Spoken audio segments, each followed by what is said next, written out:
É um prazer estar aqui com vocês na aula de Direito Eleitoral sobre a ação de investigação judicial eleitoral. Trata-se de uma ação eleitoral específica e muito importante e perguntada em diversos concursos públicos, seja na área estadual ou na área federal. O apelido dessa ação é AIJE, Ação de Investigação Judicial Eleitoral. Esta ação está prevista no artigo 22 da Lei Complementar 64, de 18 de maio de 1990. Portanto, ao aluno que está assistindo, nesse primeiro momento, para acompanhar melhor essa aula, eu peço que esteja na posse da Lei das Inelegibilidades. O nome da lei é a Lei das Inelegibilidades. Repetindo, Lei Complementar número 64, de 18 de maio de 1990. Atenção, porque essa lei, que é a nossa Lei das Inelegibilidades, ela segue o que determina a Carta Magna no parágrafo 9º do artigo 14, que diz o seguinte: Lei complementar disporá sobre outros casos de inelegibilidade. Ou seja, a nossa Carta Magna está determinando que lei de perfil complementar possa tratar das matérias referentes às inelegibilidades. É importante também ressaltar que as inelegibilidades são restrições referentes apenas à capacidade eleitoral passiva, porque no âmbito dos direitos políticos do cidadão, nós temos a capacidade eleitoral ativa, que é o ius sufragi, votar, exteriorizar o seu voto, e a capacidade eleitoral passiva, que é o ius honorum com H. Essas expressões, ius sufragi e ius honorum, elas advêm do direito romano, porque na Roma Antiga nós tínhamos diferenças de classes sociais. Rui Barbosa, em seus estudos, também fez muita menção a essas expressões. Então, os nossos direitos políticos no nosso país têm essa bifurcação, ou seja, os direitos de votar, capacidade ativa, e o direito de ser eleito, capacidade eleitoral passiva. Muito bem. A lei das inelegibilidades, portanto, ela restringe as capacidades eleitorais passivas. Ela não impede que a pessoa exerça o direito de voto. Exemplo, o analfabeto. O analfabeto, ele vota, mas não pode ser eleito. Não pode ser eleito para nenhum tipo de mandato eletivo, seja de vereador, deputado até presidente da República. Fato que já não acontece com semi-analfabeto ou com alfabetizado. No entanto, é importante ressaltar que essa lei, Lei Complementar 64, de 18 de maio de 1990, foi alterada no ano de 2010 pela Lei Complementar número 135, de 4 de junho de 2010, conhecida por todos popularmente como a Lei da Ficha Limpa. A Lei da Ficha Limpa é uma lei de inelegibilidade. É uma lei que ampliou o rol das inelegibilidades e alterou artigos que estavam dispostos na Lei Complementar 64 de 1990. Portanto, a aula de hoje trata da AIJE, Ação de Investigação Judicial Eleitoral.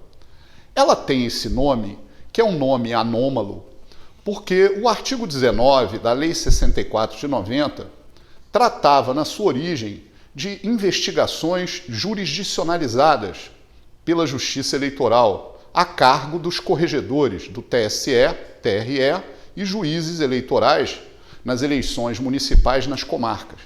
Então se teve a ideia de que era uma investigação, um processo administrativo. Mas com o tempo, com o aprimoramento da lei, se verificou, não se trata aqui de um processo administrativo. Ao contrário, como esse processo vai acarretar a declaração da inelegibilidade é um processo cuja natureza jurídica é jurisdicional. Portanto, o nome pode soar estranho porque se investiga para depois ingressar com o processo. No caso, a ação já é o próprio processo. Então, o que acontece aqui nesse caso? Vamos entender melhor. Primeiro de tudo, se você puder anotar no seu caderno, nas suas anotações, anote a base legal dessa ação. A base legal é o artigo 22 da Lei 64 de 90. Está lá a base legal da AIGE, em seus incisos também. Muito bem. Anote, por favor, o item 2. Quem são os legitimados ativos para propor essa ação, que é de competência da Justiça Eleitoral? Repetindo, quem são os legitimados ativos para propor a representação por abuso do poder econômico ou político, ou ação de investigação judicial eleitoral.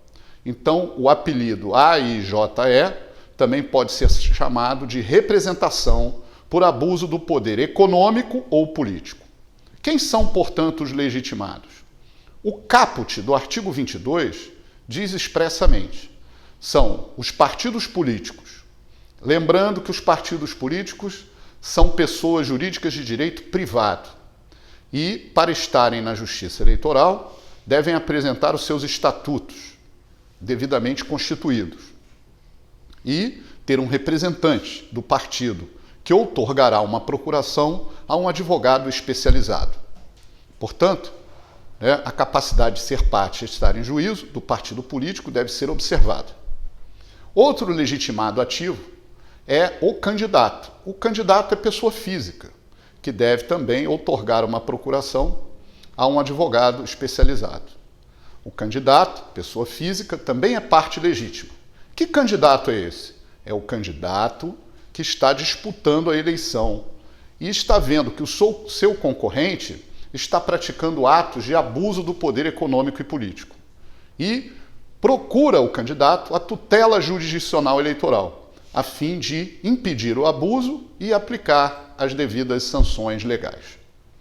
Muito bem, quem é o outro legitimado? A coligação. A coligação é uma união temporária de partidos políticos. É um ente despersonalizado. Essa é sua natureza jurídica.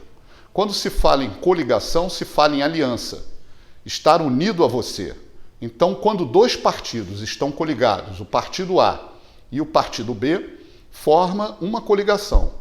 Essa coligação possui uma denominação própria, por exemplo, Unidos Venceremos. E é essa coligação que estará em juízo, e não os partidos A e B. Então, também é muito importante se verificar a legitimidade ativa naquele momento. Porque, se o partido está coligado, a lei eleitoral diz que ele não tem legitimidade para atuar isoladamente, exceto quando se estiver discutindo a validade da própria coligação. Então, se o partido, repetindo A, estiver coligado ao B, quem estará em juízo é a coligação, por exemplo, Unidos Venceremos. Muito bem. Essa coligação terá que provar a sua devida constituição através de uma ata própria, né? E também terá advogado. Sempre o advogado é indispensável à administração da Justiça Eleitoral também, até por força da nossa Constituição Federal. Muito bem, e quem é o outro legitimado que tem uma atuação suprapartidária, que não está ali diretamente relacionado ao interesse político? É o nosso Ministério Público. O Ministério Público, por força do artigo 127 da Carta Magna, é um órgão defensor do regime democrático. Esta é a matriz de maximização constitucional que é determinada à instituição do parquê. E assim, o Ministério Público terá a sua ouvidoria, os seus órgãos de recepção de denúncias e, uma vez apurada detalhadamente e havendo provas razoáveis e proporcionais, o Ministério Público proporá a ação de investigação judicial eleitoral. né? Se uma das partes, um dos legitimados, desistir da ação, o Ministério Público, por força constitucional, deve prosseguir no processo, como fiscal da lei, não como parte, mas como fiscal da lei, pedindo, ao final, que seja declarado improcedente o pedido ou procedente o pedido. Admite-se até que ele possa assumir como parte, né? Mas aqui é outra discussão. No entanto, o que é importante para que o candidato de concurso possa agora, nesse momento da aula, determinar uma questão para as provas, é que o cidadão não é parte legítima para essa ação. E isso já foi perguntado em alguns concursos públicos. O cidadão, na verdade, ele pode noticiar ao Ministério Público, noticiar ao partido político, ao candidato da oposição e levar a ele provas de que o candidato, numa determinada eleição, por exemplo, um candidato a vereador, está praticando atos de abuso do poder econômico e político. Muito bem, firmados os legitimados ativos, vamos falar agora dos legitimados passivos. Quem são os representados nessa ação? Os representados são o candidato infrator, e isso está dito lá no artigo 22, inciso 14 da Lei Complementar 64 de 90, mas muito atenção ao que eu vou dizer agora. Não é apenas o candidato que é legitimado passivo. É importantíssimo nessa ação também se verificar todas aquelas pessoas que contribuíram para o ato de abuso do poder econômico ou de abuso do poder político. Vamos dar um exemplo. Vamos imaginar que um vereador esteja pleiteando a sua recandidatura. E esse vereador está apoiado por outros agentes públicos ou cabos eleitorais. Uma vez identificados esses outros agentes públicos e esses cabos eleitorais, ao Ministério Público, por exemplo, cabe propor essa ação não apenas em relação ao infrator, mas também a todos esses que foram partícipes. É uma espécie aqui de participação ou coautoria. A lei fala expressamente, no artigo 22, inciso 14, todos que hajam contribuído para a prática ilegal do ato. Lembrando também que o abuso do poder econômico ou o abuso do poder político são infrações eleitorais e, portanto, puníveis no âmbito da Justiça Especializada Eleitoral. Outro item importante é a competência para o processo e julgamento desta ação. Bem, se o candidato for de eleição municipal, ou seja, prefeito, vice-prefeito ou vereador, quer dizer, candidato a prefeito, candidato a vice-prefeito ou candidato a vereador, nas eleições municipais, a competência do juiz eleitoral da comarca, de uma zona eleitoral e de uma zona eleitoral especificamente designada por resolução do Tribunal Regional Eleitoral daquele estado. O TRE, por exemplo, do Rio de Janeiro, designa em cada comarca, comarca de Cabo Frio, comarca de Araruama, comarca de Campos dos Goytacazes, todos os juízes que terão essa competência específica. Isso também tem que ser visto através da pesquisa sobre o texto dessa resolução do TRE, por exemplo, do Rio. Em Santa Catarina, Paraná, Rio Grande do Sul, né? Em Rondônia, no Acre, no Amazonas, em Goiânia, Mato Grosso do Sul, Mato Grosso, enfim, todos os estados, os TREs, inclusive do Distrito Federal, publicam a resolução específica. Por exemplo, também no Maranhão, todos os estados da federação, os 26 estados e mais o Distrito Federal, em cada comarca, quando se tem eleição municipal, expedida uma resolução específica que determina qual o juízo competente para o processo de julgamento das representações. E esse juízo terá competência para o processo de julgamento da ação de investigação judicial eleitoral. Muito bem. Quando a eleição é uma eleição como, por exemplo, nós tivemos no ano de 2010 e de 4 em 4 anos, por exemplo, em 2014, né? São eleições nacionais e eleições estaduais, aí a competência é diferente. Por exemplo, se o candidato é candidato a governador, a vice-governador, a senador, a deputado federal, deputado distrital ou deputado estadual, a competência fica para a corregedoria do TRE, para o Tribunal Regional Eleitoral, sendo a petição encaminhada ao corregedor do TRE. Quando a competência, quando envolve candidaturas a presidente e vice-presidente, a ação de investigação é proposta no Tribunal Superior Eleitoral, também direcionada à corregedoria. Portanto, há que se verificar essa divisão de competências. Nas eleições municipais, repetindo, competência do juiz. Ora, se a competência do juiz na eleição municipal, o membro do Ministério Público com atribuição na eleição municipal é o promotor de justiça, que estará investido temporariamente por designação do Procurador Regional Eleitoral e indicação do Procurador-Geral de Justiça, né, devidamente investido, investido segundo os critérios da Resolução número 30 do Conselho Nacional do Ministério Público e resoluções locais, esse membro do Ministério Público, promotor de justiça, que é o promotor eleitoral, que atua com esse juiz eleitoral, com essa competência específica, racione matéria, terá a atribuição para deflagrar a AIGE. Não são todos os promotores da comarca que têm isso de forma difundida. É apenas um promotor que trabalha especificamente com aquele juiz eleitoral. Muito bem.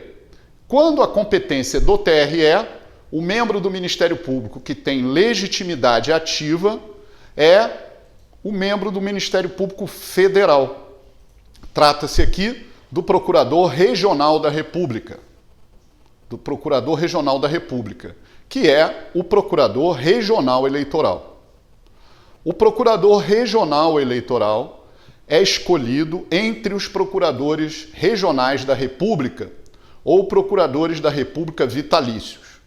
Quem quiser verificar isso de forma melhor sobre o que eu estou falando, é importante ler a Lei Complementar 75 de 1993, que é a lei do Ministério Público da União, que lá nos artigos 72 a 80 disciplina especificamente a questão do Ministério Público Federal com atuação na Justiça Eleitoral. Lembrando que nós não temos, pela nossa legislação constitucional e eleitoral brasileira, a figura do promotor eleitoral de carreira ou membro do Ministério Público Eleitoral de carreira, assim como nós não temos a Justiça Eleitoral de carreira.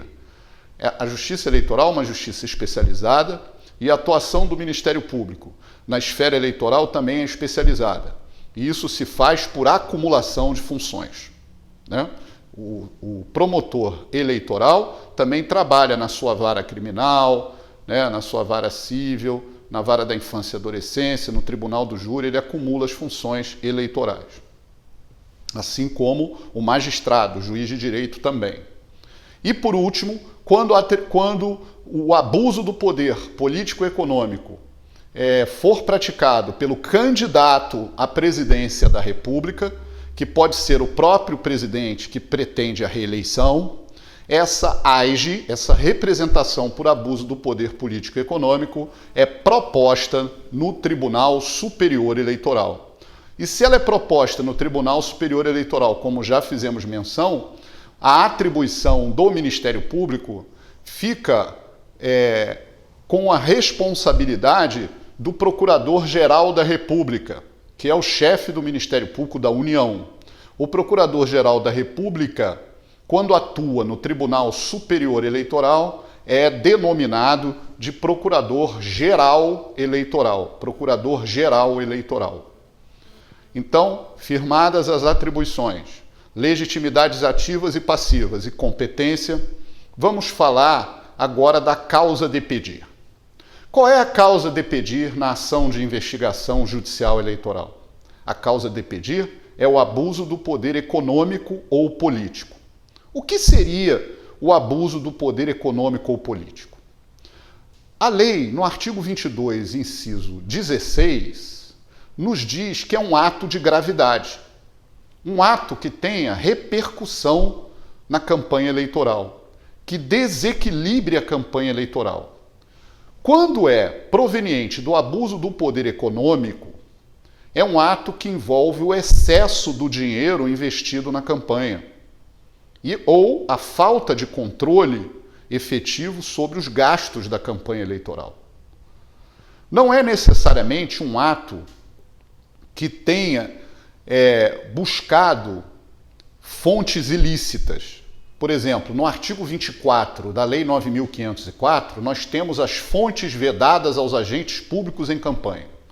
Ou seja, fontes vedadas. Não pode o candidato, por exemplo, receber dinheiro de igreja. Não pode o candidato receber dinheiro de entidades esportivas. Não pode o candidato receber dinheiro de ONGs que recebam recursos públicos para sua campanha. Não pode o candidato receber dinheiro de concessionários e permissionários de serviço público. Não pode o candidato receber dinheiro, quando eu falo dinheiro, é publicidade também desses órgãos. Então é importante, sobre o abuso do poder econômico, ler o artigo 24 da Lei 9.504 de 97. Mas não é apenas a violação às normas do artigo 24 que vão ensejar o abuso do poder econômico. O abuso do poder econômico é o excesso dos gastos na campanha, na medida em que todos os candidatos e partidos declaram que vão gastar um determinado valor, eles não podem exceder esse valor, né? O nosso financiamento continua, no presente momento, sendo um financiamento privado, mas não é um financiamento privado das campanhas sem controle, porque também, durante as campanhas, nós temos um certo financiamento público. Por exemplo, com a compensação pela gratuidade do horário na rádio e na TV. O artigo 99 da Lei 9.504 diz que as emissoras de rádio e televisão terão direito à compensação fiscal pela cedência do horário, ou seja, pagarão menos imposto de renda no ano seguinte. Assim sendo, o horário gratuito no rádio e na televisão é pago por toda a sociedade, né? Então nós já temos também aqui a análise de um certo financiamento público nas campanhas. Também a lei dos partidos políticos, que é a Lei 9.096 de 95, LPP, tem um dispositivo que diz que os partidos políticos possuem o fundo partidário, e o fundo partidário é constituído também de dotação orçamentária da União num percentual de centavos, mas Então, reparem, existe, de uma certa forma, um financiamento público, um misto entre público e privado. O que se discute na reforma política é a eliminação do privado e o total financiamento público. Mas isso é outra história. Muito bem, nós estamos observando que o abuso do poder econômico, portanto, é uma conduta que desequilibra a eleição. Assim como o abuso do poder político é uma conduta em que se usam servidores públicos, veículos públicos, prédios públicos, concursos públicos aprovados ilegalmente. Ou seja, a máquina administrativa é usada em benefício de um determinado candidato. Quando isso fica provado e devidamente demonstrado por provas testemunhais, fotográficas e todas as demais provas admitidas em direito, esse fato enseja contra o candidato a propositura da ação da investigação judicial eleitoral e também, quiçá, a sua procedência ao final do pedido, com a constatação de que o candidato abusou do poder econômico ou político. É importante também, quando falamos de abuso do poder político, o candidato ler o artigo 73 e seus incisos da Lei 9.504 de 97. Artigo 73 da Lei 9.504 de 97. Bem, para encerrar essa etapa, dizemos o seguinte: o abuso do poder econômico e político deve ser visto em cada eleição específica, considerando alguns elementos que vão levar à exegese final de determinação se houve ou não o abuso do poder econômico ou político. Por exemplo, nós temos que ver o local da eleição. Foi numa capital? Foi numa eleição numa comarca do interior? O tipo de eleição. Então, o local da eleição é um elemento. O outro elemento é o tipo de eleição. Que tipo de eleição? Foi uma eleição majoritária para governador, para senador, para prefeito? Foi uma eleição proporcional para vereador ou deputado? Há diferenças de financiamento nessas campanhas. Tem eleições que são mais caras, mais baratas. Então, há que se analisar também essa questão. E também a quantidade de dinheiro e publicidade que foram lançados naquela campanha. Uma vez reunidos esses três elementos e havendo provas concludentes do abuso do poder econômico ou político, a Justiça Eleitoral declarará a inelegibilidade. Então, qual é o pedido que se formula na petição inicial da representação por abuso do poder econômico ou político? É importante você anotar. São 3 pedidos. Declaração de inelegibilidade por 8 anos, está previsto no artigo 22, inciso 14 da Lei 64 de 90. Cassação do registro ou diploma. E aqui é uma novidade muito importante trazida pela Lei da Ficha Limpa, que é a Lei Complementar 135 de 4 de junho de 2010. Lei da Ficha Limpa. Lei Complementar 135 de 2010. Essa lei disse que a AIGE, que é a representação por abuso do poder econômico, tem a capacidade de anular o diploma. Para quem já estuda eleitoral há mais tempo, sabe que foi um avanço na legislação eleitoral. Muitos juristas pleiteavam essa modificação. Aplicadores do direito eleitoral reclamavam por essa transformação na lei. E ela veio oportunamente, a tempo, porque já era necessária essa alteração.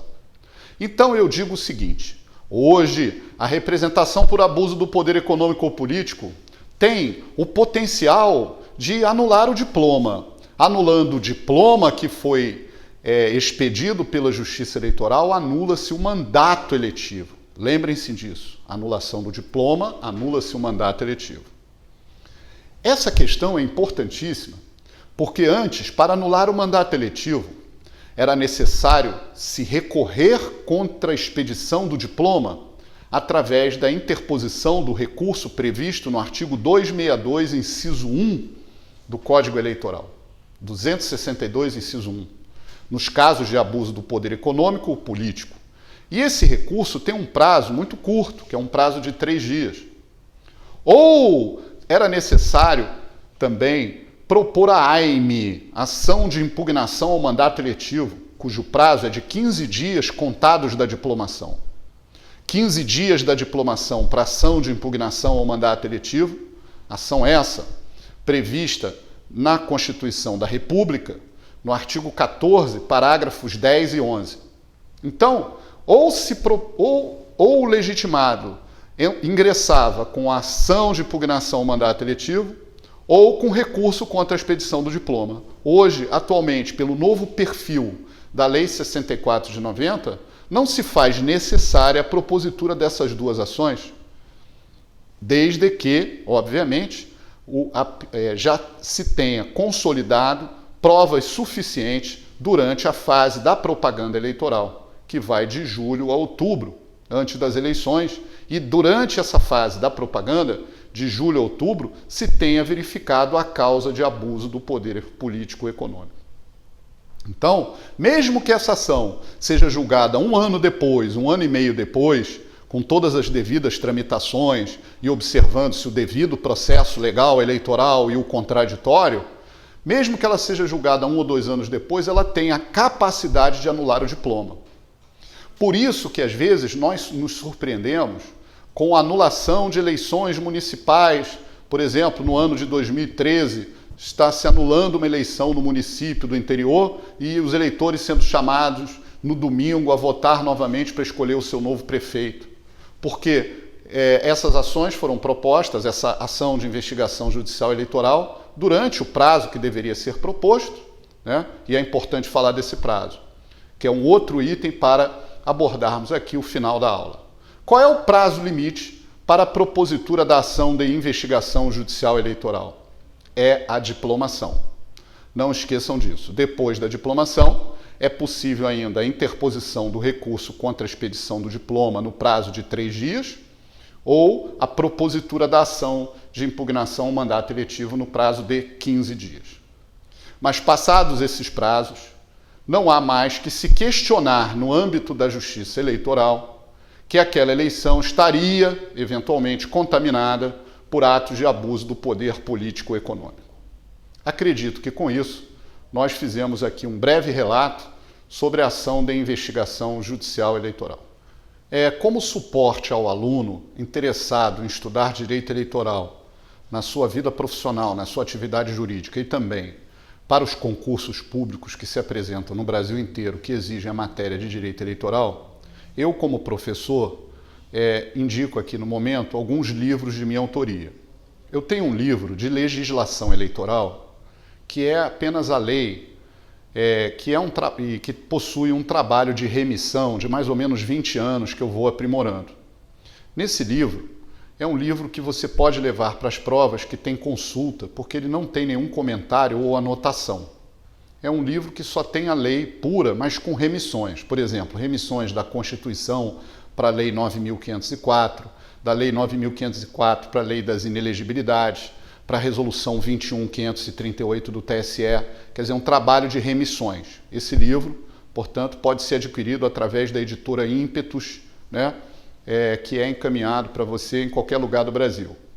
Eu tenho um outro livro, que é um livro maior de doutrina, que é o livro de Direito Eleitoral, que é um curso mais completo, que eu procuro sempre tentar atualizar da melhor forma possível, né?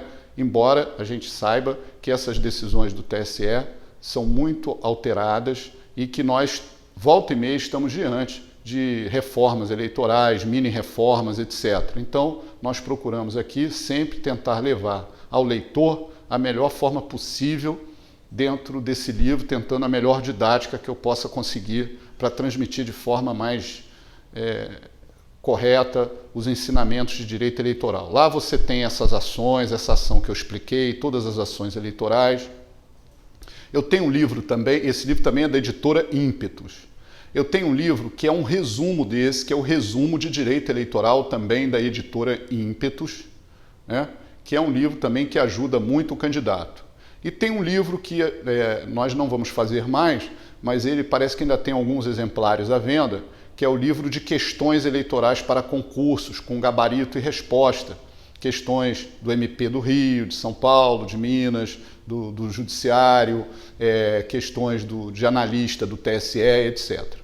Então, para maiores informações, os alunos interessados podem ingressar no site da editora Ímpetus, né, que fica em Niterói, no Rio de Janeiro, e adquirir o livro pela internet, se for o caso, mas ele também está disponível nas livrarias. Obrigado.